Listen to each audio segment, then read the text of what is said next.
Who wore it better, Melania Trump or me? Before you let me know, let's talk about President Trump and Airbnb for a minute. For years, Airbnb has talked about values like diversity, sustainability, and helping communities. But times change. Back in 2017, Airbnb openly disagreed with some government policies during Trump's first term. For instance, they offered free stays to refugees and ran ads about inclusion. Now, with Trump's inauguration this week, the world is different. Many companies are stepping back from social causes and focusing more on business growth to align with the new administration and gain favor with policymakers. Think Facebook, for example. This brings up two questions.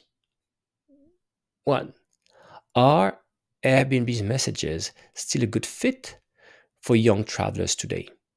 And two, should Airbnb change its strategy like other companies are doing? And this is not about what's right or wrong. It's about understanding how things change and how Airbnb might respond. I've no clue what they will do, what they should do. I don't know. I'm just observing changings around in the US and trying to understand what it could mean. And also linking this to a definitive shift in, for example, young men who they voted for and what they care about, and how whether Airbnb's messages that were built at the time of to appeal to millennials, whether this is not in just there's not a gap between this and what these young travelers aspire to. Let's see that. So first, what Airbnb has stood for. So Airbnb has built its reputation on doing good. Uh, Regardless of what we think on them helping me drive the housing crisis, as us hosts may think about their policies, that was what they were trying to achieve. Here are some things they were trying to do, right? They were about fighting discrimination, right? They made it easier for anyone to book a stay, no matter their background. They set goals to hire more women and people from different backgrounds. They created a program to check if guests were treated unfairly because of their race. They were also about helping the environment. They promised to cut pollution and use cleaner energy by 2030. They also encourage hosts to offer eco-friendly homes. And of course, they also help people in need. For example, they help hosts offer free stays to people fleeing disasters, such as the very recent California fires. These efforts made Airbnb more than just a place to book a stay. But do people today still care as much about these issues? It's a question mark. I got no answer to give you, but wondering. Number two, let's look at the shift we heard from their leaders. That's interesting.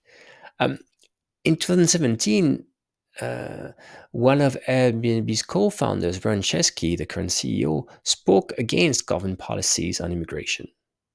Airbnb took action by offering free housing to refugees, donating money to help displaced people. The company positioned itself as a brand that stood for inclusion and acceptance.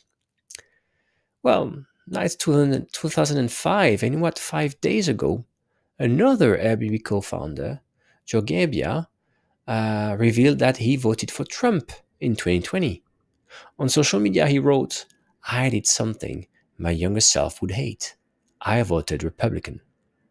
Joe Gebbia is no longer part of Airbnb's leadership yet, but his change in views makes us wonder, will Airbnb also change its approach with Trump returning to office? And did Gebbia just reveal this now to somehow protect Airbnb? Who knows?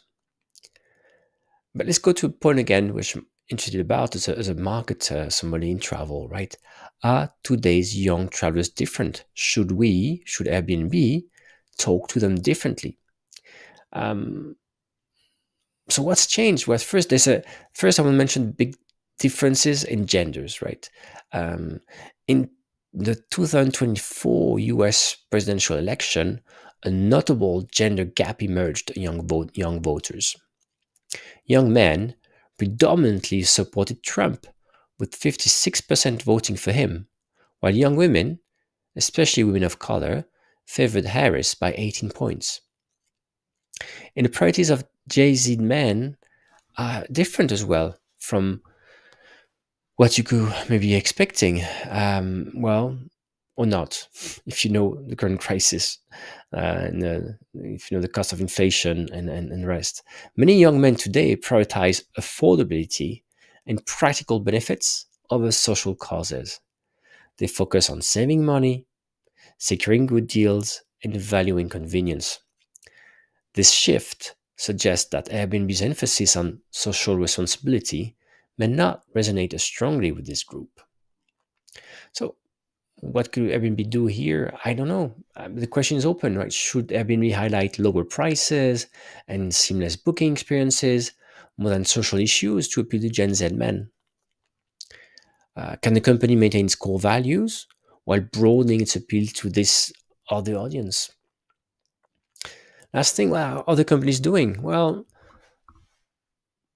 as other big brands change direction, should Airbnb follow?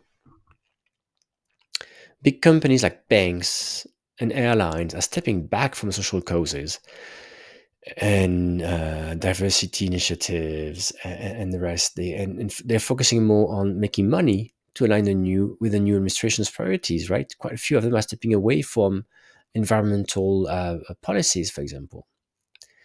And we also hear investors insisting companies put profit first and avoid political risks. And clearly, some businesses are changing their image or what they're proclaiming now to gain favor with policymakers and attract this wider audience. So, what could Airbnb do? Well, maybe three things, right? One, they could just stay the course and continue promoting their values. Number two, maybe they can find a middle ground, talk about both social issues and practical benefits. Or three, just do like a lot of companies said they would be doing. Just say, we're going to focus on business growth and profits, just like the others, and maybe uh, step away or turn a bit back on these other measures. Um, so Airbnb has built its success on the idea of belonging. We belong anywhere. But today, belonging can mean different things to different people, right? Do I belong to the world? Do I belong to the community? Do I belong to my country? And how does it play out in your marketing message? That's very interesting. Let me know in the comments what you think. I'm very intrigued. See you next time.